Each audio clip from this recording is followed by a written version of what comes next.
اور جس راستے سے آئے تھے ادھر بھاگنے لگے۔ اس راستے کو تیمور کے سواروں نے پہلے سے ہی بند کر دیا تھا۔ امیر حسین کا جو سوار جان بچا کر درے سے نکلتا وہ بڑی آسانی سے تیمور کے آدمیوں کے ہاتھ سے موت کے گھاٹ اتر جاتا۔ آدھے سے زیادہ سوار مارے گئے، باقی یا تو گرفتار ہوئے یا جان بچا کر بھاگ گئے۔ امیر حسین نے بڑی عقل مندی کی تھی کہ وہ خود گھاٹی میں نہیں آیا تھا، ورنہ اس کا بھی یہی انجام ہوتا۔ وہ چک سے کچھ دور ٹھہر گیا تھا اور اپنا لشکر تیمور کی گرفتاری کے لیے گھاٹی میں بھیج دیا تھا۔ اس نے اپنے سواروں کو بھاری انعام و کرام کا لالچ دیا تھا اور تیمور کو زندہ یا مردہ لانے والے کو اپنا نائب مقرر کرنے کا اعلان کیا تھا۔ وہ تصور ہی تصور میں تیمور کو اپنے سامنے پابا زنجیر کھڑا دیکھ کر مسکرا رہا تھا کہ اس کے شکست خوردہ سوار اس کے پاس سے گزرنا شروع ہو گئے۔ وہ اس قدر گھبرائے ہوئے تھے اور بے تحاشا یوں بھاگ رہے تھے کہ امیر حسین کو دیکھ کر وہ گھوڑا روکتے روکتے دور نکل جاتے۔ امیر حسین نے یہ حال دیکھا تو خود بھی گھوڑے پر سوار ہوا اور ان سے زیادہ تیز رفتاری سے اپنے مستقر کی طرف بھاگنا شروع کر دیا۔ امیر حسین اپنی خیمہ گاہ میں پہنچ کر وہاں ایک لمحہ بھی نہ ٹھہرا اور خیمے اکھڑوا کر بلخ کی طرف بھاگا۔ بلخ اس کا آخری سہارا اور پناہ گاہ تھی۔ اسے تیمور سے تعاقب کا خطرہ تھا، اس لیے وہ دو منزلیں طے کرتا ہوا بلخ پہنچ گیا۔ تیمور نے امیر حسین کا تعاقب نہ کیا، وہ چک کی وادی سے قلعہ قرشی آ گیا اور یہاں پہنچ کر اس نے امیر حسین سے آخری مارکے کے لیے تیاریاں شروع کر دیں۔ اس نے مرحوم بیوی کی خاطر امیر حسین کو صلح کا پیغام بھیجا تھا، لیکن امیر حسین نے اسے اس کا الٹا ہی سلا دیا اور اسے فریب سے قتل کرنے کی کوشش کی۔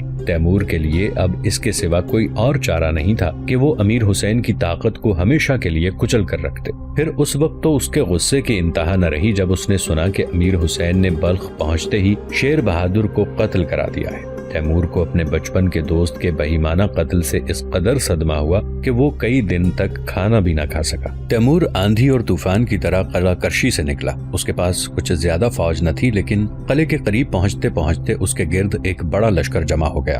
امیر حسین بھی پوری طرح تیار تھا۔ وہ جانتا تھا کہ جنگ فیصلہ کن ہے۔ اس نے اس دوران میں بھاگ دوڑ کر کے بڑا لشکر اکٹھا کر لیا تھا، لیکن اس کی جلد بازی اور بد دماغی سے اس کے سردار پریشان تھے۔ اس نے صوبہ ختلان کے حاکم کو مشورے کے لیے بلایا۔ جب وہ اس کے پاس آ گیا تو امیر حسین نے اسے قتل کرا دیا۔ حاکم ختلان بڑا با اثر سردار تھا۔ ختلان کے قتل سے اس کا بھائی کیخسرو، جو امیر حسین کا زبردست حلیف تھا، اس سے باغی ہو گیا اور تیمور کے پاس چلا آیا۔ امیر حسین بڑی شان سے تیمور کے مقابلے پر نکلا۔ تیمور چاہتا تھا کہ بلخ کا شہر تباہ نہ ہو، کیونکہ اس شہر کو کبھی عروس البلاد کہتے تھے۔ خراسان سے ہندوستان جانے والے قافلے اسی شہر سے گزرتے تھے۔ یہاں کے بھربھرے پتھروں کے کھنڈرات میں دنیا کے قدیم ترین آتش کدے کے آثار تھے۔ اس شہر کی گلیوں میں مہاتما بدھ کے مجسمے کے ریزے بھی بکھرے ہوئے تھے۔ سکندر اعظم جب یہاں سے گزرا تو اس نے اس کو باکتریا کے نام سے پکارا تھا، لیکن چنگیزی لشکر نے اس کے تمام حسن کو برباد کر دیا تھا۔ اب یہ مٹی اور پتھر کا ڈھیر بن چکا تھا، جس کے گرد مسجدیں اور مقبرے تعمیر ہو چکے تھے۔ تیمور نہیں چاہتا تھا کہ اس کی تباہی میں اور اضافہ ہو، چنانچہ اس نے شہر سے ذرا ہٹ کر صفارائی کی۔ امیر حسین بلا شبہ بہادر اور جری تھا، لیکن اس کا لشکر پہلے ہی حملے میں جی چھوڑ گیا۔ اس کے سرداروں نے اس کا ساتھ چھوڑ دیا اور تیمور کے لشکر میں شامل ہو کر اطاعت قبول کر لی۔ کسی خانہ جنگی کی نوبت نہ آئی۔ امیر حسین کا لشکر پیٹھ دکھا گیا اور وہ بھاگ کر کھنڈرات میں چھپ گیا۔ شہر بڑی آسانی سے فتح ہو گیا۔ تیمور نے قتل عام کی ممانعت کر دی۔ بوڑھے، بچوں اور عورتوں کو عام معافی دی گئی۔ جن سپاہیوں نے ہتھیار ڈال دیے انہیں معاف کر دیا گیا۔ شام ہو گئی تھی، لیکن امیر خطائی بہادر اور شیخ علی بہادر پورے شہر اور قرب و جوار میں گھوڑے دوڑاتے پھر رہے تھے۔ انہیں امیر حسین کی تلاش تھی۔ وہ شیر بہرام کا بدلہ لینا چاہتے تھے۔ وہ چاہتے تھے کہ امیر حسین کی گرفتاری سے پہلے ہی اسے ختم کر دیں، کیونکہ سردار تیمور اسے نہ قتل کر سکتا تھا اور نہ ہی قتل کا حکم دے سکتا تھا، لیکن امیر حسین ہزار کوشش کے باوجود ان کے ہاتھ نہ آیا۔ تیمور نے شہر کے باہر ہی اپنے خیمے لگوائے۔ اسے فتح حاصل ہوئی تھی، لیکن امیر حسین کے گرفتار نہ ہونے سے وہ کچھ پریشان تھا۔ اس نے امیر حسین کی طاقت کا بالکل خاتمہ کر دیا تھا۔ وہ اسے قتل بھی نہیں کرنا چاہتا تھا، لیکن اس کا گرفتار ہونا ضروری تھا۔ اس کے بچ کر نکل جانے سے کسی بھی وقت کوئی فتنہ کھڑا ہو سکتا تھا۔ رات ہوئی تو اس کی یہ مشکل بھی آسان ہو گئی۔ امیر حسین کی گرفتاری کی امید پیدا ہو گئی۔ امیر حسین کے ایک لشکری کو تیمور کے سامنے پیش کیا گیا۔ وہ تیمور سے تنہائی میں ملنا چاہتا تھا، اس لیے پہلے اسے غیر مسلح کر دیا گیا۔ تیمور نے اسے سر سے پیر تک دیکھا اور پوچھا، تم کون ہو اور کس سلسلے میں بات کرنا چاہتے ہو؟ اے تاتاریوں کے عظیم قائد! لشکری نے پوری تہذیب کا مظاہرہ کیا۔ دو فریقوں میں جنگ ہوتی ہے تو ایک غالب اور دوسرا مغلوب ہوتا ہے۔ اللہ نے آپ کو غالب بنایا ہے، آپ کو چاہیے کہ مغلوب پر رحم فرمائیں۔ اے شخص، تیمور کو تیری نصیحت سننے کی فرصت نہیں، مقصد بیان کر۔ تیمور نے اسے ڈانٹا۔ میں مغلوب کا پیامبر ہوں۔ وہ شخص گھبرا گیا۔ میرے آقا نے مجھے حکم دیا ہے کہ میں ان کی درخواست آپ کے سامنے تنہائی میں پیش کروں تاکہ غیروں کے سامنے ان کی شرم رہ جائے۔ تم میرے دشمن کی درخواست لائے ہو اور میرے دوستوں کے سامنے پیش کرتے ہوئے شرماتے ہو۔ تیمور کو غصہ آ گیا۔ جاؤ اور امیر حسین کو کہہ دو کہ جب اسے شیر بہرام کو قتل کرتے ہوئے شرم نہ آئی تو معافی مانگتے کیوں شرماتا ہے؟ سردار اعظم، امیر حسین کا قاصد گڑ گڑایا، میرے آقا نے حج پر جانے کی درخواست کی ہے۔ وہ وعدہ کرتے ہیں کہ وطن کبھی واپس نہیں آئیں گے۔ حج پر کوئی شخص اس وقت جا سکتا ہے جب تاجدار مدینہ صلی اللہ علیہ وآلہ وسلم کا بلاوا ہو۔ تیمور نے بڑی سنجیدگی سے کہا، یہ فیصلہ میرے اختیار میں نہیں، اس سے کہہ دو کہ وہ خود پیش ہو کر عذرداری کرے۔ اگر مکہ سے بلاوا آیا ہے تو وہ ضرور حج پر جائے گا۔ شکریہ سردار اعظم۔ قاصد نے جھک کر سلام کیا۔ میں ابھی اپنے آقا کو آپ کی خدمت میں پیش کرتا ہوں۔ قاصد واپس ہونے لگا تو تیمور نے اسے روک لیا۔ سردار محترم، تیمور نے بزرگ سردار جاکو برلاس کو مخاطب کیا، تم ہمارے محافظ دستے کو ساتھ لے کر جاؤ۔ امیر حسین ہمارا قرابت دار ہے، اسے نہایت عزت و احترام سے لے کر آؤ، اسے اپنے قید ہونے کا احساس نہیں ہونا چاہیے۔ جاکو برلاس محافظ دستے کے ساتھ بلخ کے کھنڈرات میں گیا۔ اس نے خود امیر حسین سے ملاقات کر کے اسے تیمور کا حکم سنایا۔ امیر حسین نے کوئی عذر نہ کیا اور دلشاد آغا کو لے کر جاکو برلاس کے ساتھ ہو لیا۔ جاکو نے واپس آ کر تیمور کو اطلاع دی۔ تیمور نے حکم دیا کہ امیر حسین کو الگ خیمے میں رکھا جائے، جب تک اس کے بارے میں کوئی فیصلہ نہیں ہو جاتا اس کی بیوی دلشاد آغا کو اس کے پاس نہ جانے دیا جائے۔ تیمور کے حکم کے مطابق امیر حسین اور دلشاد آغا کو الگ الگ خیموں میں رکھا گیا اور دونوں خیموں پر پہرا لگا دیا گیا۔ اب امیر حسین کا معاملہ تمام سرداروں کے سامنے فیصلے کے لیے پیش ہوا۔ امیر حسین کی حیثیت اگر صرف ایک مغلوب اور مفتو دشمن کی ہوتی تو تیمور خود ہی اس کا فیصلہ کر دیتا، لیکن امیر حسین نے شیر بہرام کو قتل کر کے اپنے جرم میں اضافہ کر لیا تھا۔ اس کے سرداروں نے اسے اپنی انا کا مسئلہ بنا لیا تھا، اس لیے تیمور ان سرداروں کو اپنے اعتماد میں لے کر کوئی فیصلہ کرنا چاہتا تھا۔ اسے جو فیصلہ کرنا تھا وہ تو اس کے دل میں تھا، لیکن اس نے بارہا یہی کہا کہ وہ امیر حسین کو قتل نہیں کرنا چاہتا۔ اس نے اپنے سرداروں کو اس سلسلے میں دل کھول کر گفتگو کرنے کا موقع دیا اور خود اس گفتگو میں بہت کم حصہ لیا۔ امیر حسین کے بارے میں کوئی فیصلہ نہیں ہو سکا تھا کہ دلشاد آغا کی ایک کنیز نے تیمور کو اپنی مالکہ کا پیغام پہنچایا۔ دلشاد آغا نے تیمور سے درخواست کی تھی کہ امیر حسین کی تقدیر کا فیصلہ کرنے سے پہلے اسے اپنے شوہر کی صفائی پیش کرنے کی اجازت دی جائے۔ تیمور دلشاد آغا کی درخواست رد نہ کر سکا۔ وہ جانتا تھا کہ دلشاد آغا اپنے شوہر کو معاف کرنے کی سفارش کرے گی۔ تیمور کا خود بھی یہی ارادہ تھا کہ وہ کسی نہ کسی طرح اپنے سرداروں کے جذبات کو ٹھنڈا کر کے امیر حسین کے بچاؤ کی کوئی صورت نکالے۔ تیمور محفل سے اٹھا اور چلتے چلتے کہتا گیا، امیر حسین میرا رشتہ دار ہے، میرے اس کے درمیان دوستی کا بھی عہد و پیمان ہے۔ اس نے جو کچھ کیا بہت برا کیا، لیکن میرے ہاتھوں اسے کوئی نقصان نہیں پہنچ سکتا۔ تیمور کے الفاظ سے صاف ظاہر ہو رہا تھا کہ وہ امیر حسین کو معاف کرنا چاہتا ہے۔ سرداروں کے سامنے کہنے کا یہی مقصد ہو سکتا تھا کہ وہ بھی امیر حسین کو اگر دل سے نہیں تو کم از کم اپنے سردار کی خاطر معاف کر دیں۔ تیمور فکر میں ڈوبا ہوا دلشاد آغا کے خیمے میں داخل ہوا۔ دلشاد فوراً کھڑی ہو گئی۔ تیمور نے جھجکتے ہوئے اس پر نظر ڈالی۔ دلشاد کا گلاب جیسا شگفتہ چہرہ مرجھایا ہوا تھا۔ تیمور سے اس کی آخری ملاقات خیبہ کی جنگ کے موقع پر ہوئی تھی۔ اسے 6 سال سے زیادہ کا عرصہ ہو چکا تھا۔ یہ عرصہ اتنا طویل تو نہیں تھا کہ دلشاد آغا جوانی کی سرحدوں سے نقل کر جاتی، لیکن تفکر اور مسلسل پریشانیوں نے اس کی صحت کو برباد کر دیا تھا اور فکر کی لکیریں رخساروں پر ابھر آئی تھیں۔ بیٹھ جاؤ دلشاد آغا، تیمور نے کہا۔ نہیں سردار، دلشاد نے دلی کرب دباتے ہوئے کہا، آپ فاتح ہیں اور قسمت نے ہمیں مغلوب کیا ہے، میرا فرض ہے کہ میں ایک مجرم کی طرح سامنے کھڑی رہوں۔ دلشاد آغا، تیمور نے سنجیدگی سے کہا، 2 فریقوں میں جنگ ہوتی ہے تو ایک ہی فریق فاتح ہو سکتا ہے۔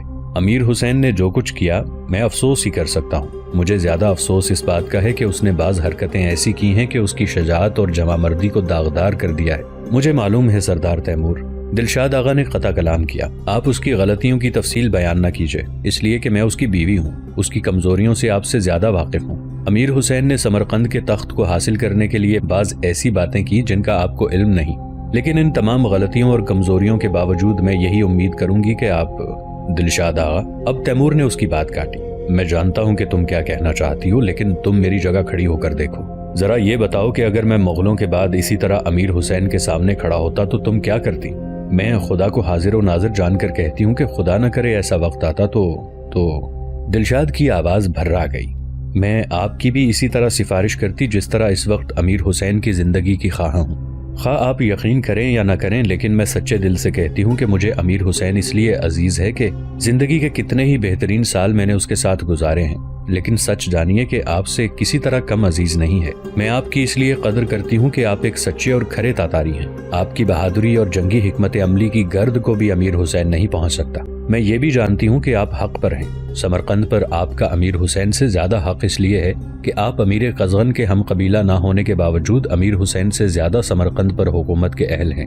آپ میں وہ تمام خوبیاں موجود ہیں جو ایک جہانگیر اور جہانداد میں ہونی چاہیے۔ دلشاد آغا، تم نے اس وقت مجھے ایک اور افسوس سے دوچار کر دیا ہے۔ تیمور نے اس پر ایک بھرپور نظر ڈالی۔ میں نے تمہارے بارے میں اندازہ لگایا تھا کہ تم ایک جانباز اور عقل مند تاتاری خاتون ہو، لیکن تمہاری باتیں ظاہر کرتی ہیں کہ تم بہت حقیقت پسند اور صاف گو بھی ہو۔ یہ وہ خوبیاں ہیں جو ایک عورت میں جمع ہو جائیں تو وہ صحیح معنوں میں کسی تاجدار کی ملکہ بن سکتی ہے۔ افسوس ہے کہ امیر حسین نے تمہاری قدر نہیں کی، تمہیں وہ مقام نہیں دیا جس کی تم مستحق تھی۔ نہیں امیر تیمور، دلشاد فخریہ انداز میں بولی، امیر حسین میرا قدردان ہے، اسے مجھ سے بے پناہ محبت ہے، صرف اس کی فطری کمزوریاں کبھی کبھی اس کی محبت اور قدردانی میں حائل ہوتی رہتی ہیں۔ اس کی جلد بازی اور تلون مزاجی اسے دنیا سے لاپرواہ بنا دیتی ہے۔ اگر اس نے شیر بہرام کے معاملے میں میرے مشورے پر عمل کیا ہوتا تو شاید اسے آج یہ دن نہ دیکھنا پڑتا۔ شیر بہرام؟ تیمور نے چونک کر دلشاد آغا کو دیکھا۔ دلشاد آغا، کیا تمہیں شیر بہرام کے قتل کی پہلے سے خبر تھی؟ اگر میں یہ کہوں کہ مجھے شیر بہرام کے انجام کی خبر تھی تو آپ کے دل میں ضرور یہ سوال پیدا ہوگا کہ میں نے اسے بچانے کی کوشش کیوں نہیں کی۔ دلشاد آغا نے گلوگیر آواز میں کہا، کہنے لگی کہ سردار تیمور، آپ کو علم نہیں کہ میں نے شیر بہرام کو بچانے کی کتنی کوشش کی۔ جس وقت مجھے معلوم ہوا کہ امیر حسین نے شیر بہرام کو قید کر دیا ہے تو میں نے اس کی سخت مخالفت کی اور امیر حسین سے صاف صاف کہہ دیا کہ یہ اس کی بزدلی کا اتنا بڑا داغ ہے جسے وہ عمر بھر اپنے دامن سے نہیں دھو سکے گا۔ امیر حسین جب اپنی ضد سے باز نہ آیا تو میں نے اپنی ایک کنیز کے ذریعے شیر بہرام کو امیر حسین کے ارادے سے باخبر کر دیا۔ آپ اسے شاید شوہر سے غداری یا بے وفائی کا نام دیں، لیکن میں خود کو قصوروار نہیں سمجھتی۔ میری طبیعت یہ بات گوارا نہیں کر سکتی کہ میرے سامنے ایک بے گناہ قتل کر دیا جائے اور میں خاموش بیٹھی رہوں، لیکن موت تو شیر بہرام کا مقدر بن چکی تھی۔ اس نے خود فرار ہونے کی بجائے اپنے ایک ساتھی کو فرار کرا دیا جس کا علم دوسرے دن امیر حسین کو ہو گیا۔ اس پاداش میں اس نے شیر بہرام کو قتل کرا دیا۔ میرے اندازے کے مطابق یہ قتل رنگ لایا اور آج امیر حسین آپ سے زندگی کی بھیک مانگنے پر مجبور ہے۔ اس بھیک میں اس کے ساتھ میں بھی شریک ہوں۔ یہ کہتے ہوئے دلشاد آغا نے چادر کا دامن تیمور کے سامنے کر دیا۔ اس دامن کو امیر حسین کی زندگی سے بھر دیجئے امیر تیمور، مجھے نا امید نہ کیجئے، میرے امیر کو بخش دیجئے۔ کئی موتی دلشاد آغا کی آنکھوں سے ٹپک پڑے۔ تیمور اس کی باتوں سے بہت متاثر ہوا اور بولا، دلشاد آغا، قسمت والا ہے وہ شوہر جسے تم جیسی بیوی ملی، جو شوہر کی ہر کمزوری کو اپنی تقدیر سمجھتی ہے اور اس کی زندگی کے لیے دشمن کے سامنے دامن پھیلا رہی ہے۔ آنسو پونچھ ڈالو دلشاد آغا، میرے سردار شیر بہرام کے قتل سے بہت ناراض ہیں۔ میں نے انہیں ہموار کرنے کی کوشش کی ہے اور ان پر یہ بھی ظاہر کیا ہے کہ امیر حسین سے میری دوستی اور قرابت داری ہے۔ امیر حسین کو نہ تو میں قتل کر سکتا ہوں اور نہ اس کے قتل کا حکم دے سکتا ہوں۔ سردار تیمور، میں آپ کے اس احسان کو عمر بھر نہیں بھول سکوں گی۔ دلشاد کے مغموم چہرے پر خوشی کی چمک پیدا ہو گئی۔ کہنے لگی کہ میں وعدہ کرتی ہوں کہ امیر حسین کو آئندہ کبھی آپ کے خلاف تلوار بلند نہیں کرنے دوں گی۔ تیمور اسے تسلی دے کر اٹھا۔ دلشاد آغا، تم کو اس خیمے میں کوئی تکلیف تو نہیں ہے؟ نہیں سردار، دلشاد جلدی سے بولی، اگر کوئی تکلیف تھی تو وہ آپ کی باتوں سے ختم ہو گئی۔ میں تمہیں امیر حسین کے خیمے میں پہنچانے کا حکم دے رہا ہوں۔ تیمور نے خود ہی کہا، تم امیر حسین کو مناسب الفاظ میں تسلی دے دینا۔ تیمور چلا گیا۔ دلشاد آغا کو امیر حسین کے خیمے میں پہنچا دیا گیا۔ یہ بات شام کے وقت ہوئی تھی۔ تیمور اپنے سرداروں کے پاس پہنچا اور اعلان کیا کہ امیر حسین کی قسمت کا فیصلہ کل صبح کیا جائے گا۔ تیمور کا خیال تھا کہ رات کا یہ وقفہ اس کے سرداروں کو آپس میں صلاح مشورہ کرنے کا موقع فراہم کرے گا اور وہ امیر حسین کی جاں بخشی کے معاملے پر متفق ہو جائیں گے، لیکن رات کے ختم ہونے سے پہلے ہی اس کی قسمت کا فیصلہ ہو گیا۔ تیمور کے خیمے سے نکلنے کے بعد اس کے سرداروں نے اس معاملے پر غور کیا۔ انہیں اس بات کا یقین ہو گیا تھا کہ دلشاد آغا نے اپنی باتوں سے تیمور کو رام کر لیا ہے اور وہ امیر حسین کو ضرور آزاد کر دے گا۔ تیمور کے سردار امیر حسین کو زندہ چھوڑنے پر کسی صورت میں آمادہ نہ تھے۔ ان کے خیال میں امیر حسین کی رہائی سے ایک غلط رسم کا آغاز ہو جائے گا اور لشکر کے سرداروں کی جان کی کوئی ضمانت نہیں دی جا سکے گی۔